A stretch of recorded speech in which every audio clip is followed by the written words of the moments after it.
वो कोई भी हो, बाबा रामदेव मेरे दोस्त हैं, फिर भी मैं उनको ये कहता हूं कि आप संत तो बिल्कुल नहीं है, आप योग प्राणायाम का व्यापार करने वाले व्यापारी हैं।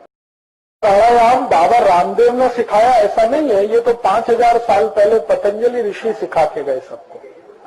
नहीं, मैं दूसरी बात, आपने जो बात है वो ठीक से समझी नहीं। बाबा रामदेव जब पूना आते हैं ना तो 1 कोटि रुपए लेके जाते हैं। मैं आपको दूसरी बात बताता हूं, पतंजलि ऋषि ने ये ज्ञान फोकट में दिया था, किसी से पैसा नहीं लिया था। नहीं, ऐसा नहीं है, ज्ञान तो फोकट में ही देना चाहिए। कि ज्ञान को बेचना शुरू कर दिया तो उसकी कीमत थोड़े दिन में खत्म हो जाती है। नहीं, फायदा हो रहा है, उससे भी ज्यादा हो सकता है कि वही प्राणायाम मैं आपको फोकट में सिखा सकता हूं, सबको मिलेगा। आप अगर रामदेव जी के रास्ते पे जाएंगे तो खतरनाक हो जाएगा, क्योंकि गांव गांव आप योग प्राणायाम पैसा लेके सिखाएंगे तो बहुत तकलीफ आएगी। तो कोई भी संत ने, भैया सुनो, कोई भी संत ने पैसा इकट्ठा नहीं किया, और जो पैसा इकट्ठा करता है वो संत नहीं होता।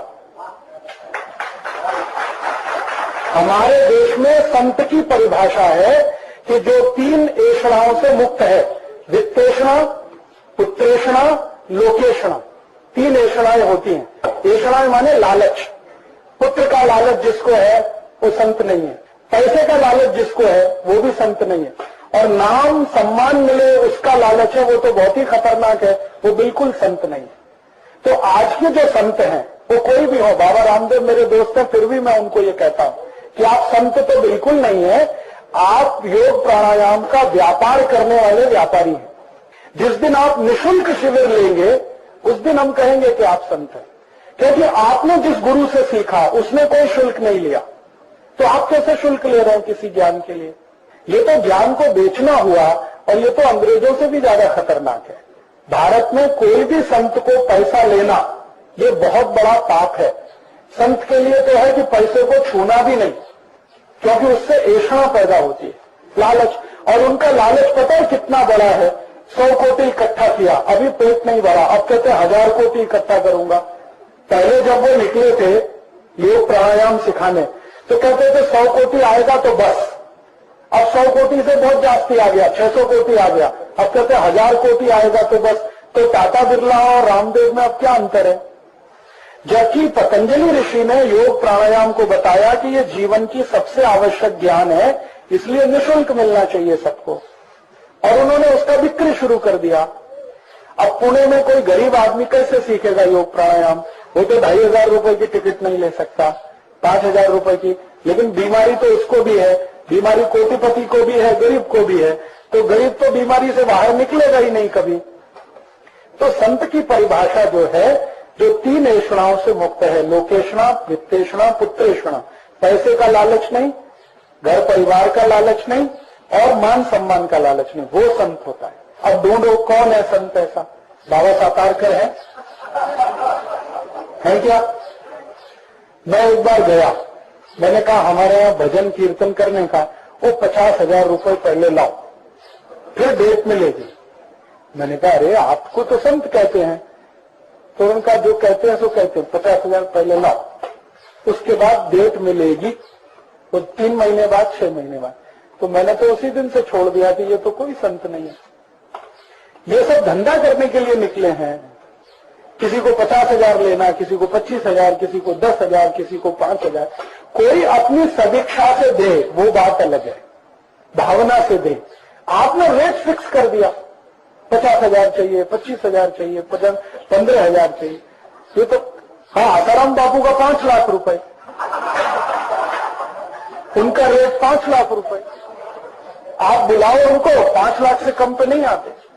और उसके बाद एसी गाड़ी चाहिए, नया घर चाहिए, एयर जो हवाई जहाज का टिकट चाहिए, वो सब अलग चाहिए। फिर उनके जो चेले चंगाटे आएंगे उनके लिए अलग से चाहिए। तो इसलिए मैंने कहा कि ये देश की सेवा नहीं, अपनी सेवा करा रहे, पैसा इकट्ठा कर करके लेके जा रहे हैं। कोई हरिद्वार लेके जा रहा है, कोई अहमदाबाद लेके जा रहा है। परदेशी कंपनी लूट के परदेश लेके जा रही है, ये हमारे गांव से लूट के अपने गांव लेके जा रहे हैं। और वो कहते हैं हरिद्वार में आश्रम बना रहे हैं, तो आश्रम 1000 कोटि में बनता है क्या? और जहां आश्रम बनाना है वो उसका भी नियम है। भारत के शास्त्रों में सब नियम है। जैसे आपने पुणे से पैसा इकट्ठा किया तो आश्रम पुणे में ही बनना चाहिए, हरिद्वार में क्यों बनना चाहिए? क्योंकि जिन्होंने पैसा दिया उनको क्या लाभ मिलेगा आपके आश्रम का? अब पुणे वाले कोटि रुपए 2 बार दे चुके हैं रामदेव जी को, और उनको बीमारी आएगी तो हरिद्वार जाएं, फिर वहां से ठीक करा के लाएं अपने को। तो ये तो बहुत खतरनाक धंधा है भाई, इसमें संतपना कुछ नहीं है, ये शुद्ध व्यवसाय है। किसी ने योग प्राणायाम का चालू कर दिया, किसी ने भगवान राम का व्यवसाय शुरू कर दिया। राम कथा कह रहे हैं 5 लाख रुपए की, कृष्ण कथा कह रहे हैं 5 लाख रुपए की, ज्ञानेश्वरी की कथा कह रहे हैं 5 लाख रुपए की। ये सब धंधेबाज लोग हैं, इनमें कौन संत है बताओ ना आप। हाँ वो ठीक है। तो वही मैं कहना चाहता था आपसे, आपको मैं समझाना चाहता हूं कि संत की परिभाषा जो है, जो पैसे से कुछ मोह नहीं रखता हो, जिसको मान सम्मान की प्रतिष्ठा की चिंता ना हो, और जिसको कभी परिवार की ऐषणा ना हो, बीवी होनी चाहिए, बच्चे होने चाहिए, वो संत है। 3 लालच से मुक्त है, वो संत है, भले वो पढ़ा लिखा है नहीं पढ़ा लिखा है। तो इस परिभाषा पे आप कस कर देखो कौन संत है कौन नहीं है। जिसका टीवी में जाहिरात जाती है वो संत हो गया, ऐसा कुछ नहीं है। हो सकता है कोई गांव का साधारण व्यक्ति बड़ा संत हो, रामदेव जी से ऊंचा संत हो, सामान्य व्यक्ति। तो मैंने जो कहा है ना, बहुत सोच समझ के कहा है, और इन सबको मैंने बहुत अंदर से देखा है 15 साल। तब मैंने तय किया कि मैं भगवा नहीं धारण करूंगा। इनको देखने के बाद मैंने तय किया, नहीं तो मैं भी कर सकता हूं, करोड़ों रुपए कमा सकता हूं। फिर आपको मेरा व्याख्यान सुनने के लिए टिकट लेनी पड़ेगी, 500 रुपए टिकट दो, 1000 रुपए टिकट दो। फिर मैं कहूंगा एक गुरुकुल बनाता हूं, उसके लिए पैसा लगेगा। तो बहाने तो 50 हैं पैसा इकट्ठा करने के, उसकी तो कोई कमी नहीं है। लेकिन वास्तविकता जो संत की है, मैंने भारत में घूम के देखा है, थोड़े बहुत संत हैं, मुश्किल से 4-5 पूरे भारत, मुश्किल से। नाम बताऊं, एक तो बहुत अच्छे व्यक्ति अभी स्वर्गवासी हुए, उनका नाम था राम सुखदास। राम सुखदास जी महाराज ऋषिकेश में थे, वो सच में संत थे। पैसे से कुछ लेना देना नहीं, मान सम्मान का कोई प्रश्न ही नहीं, और कोई पुत्रेषणा नहीं, वो तो एक थे। एक अभी दक्षिण में है, जीवित है। वो कभी आपने अगर उनका प्रवचन सुना है, ये जो उत्तर कर्नाटक है ना, उत्तर कर्नाटक में ये धारवाड़, हुबली, बेलगाम, इस एरिया में उनका बहुत महत्व है। श्री सिद्धेश्वर स्वामी, उनको पैसे से कुछ लेना देना नहीं, और इतने निरपेक्ष आदमी है कि उनका जो वस्त्र है ना, उसमें जेब भी नहीं है। वो कहते जेब लगाना तो ऐषणा आएगी, जेब भी नहीं लगाना, ना ऊपर ना नीचे, कहीं नहीं। हाँ, जेब ही नहीं है, कुर्ते में जेब नहीं, और पजामे में जेब हो सकती है तो पहनते ही नहीं, लुंगी पहनते।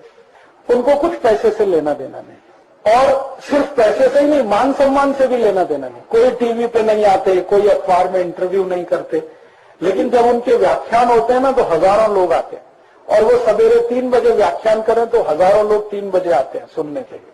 और जब व्याख्यान करें तो इतना धीमे बोलते हैं कि अगर थोड़ा भी हल्ला गुल्ला हुआ तो आप सुन नहीं सकते, इसलिए पिन ड्रॉप साइलेंस रहता है। वो एक संत है। ये बड़े स्तर के, छोटे स्तर के और भी बहुत सारे संत हैं, गांव गांव में हैं।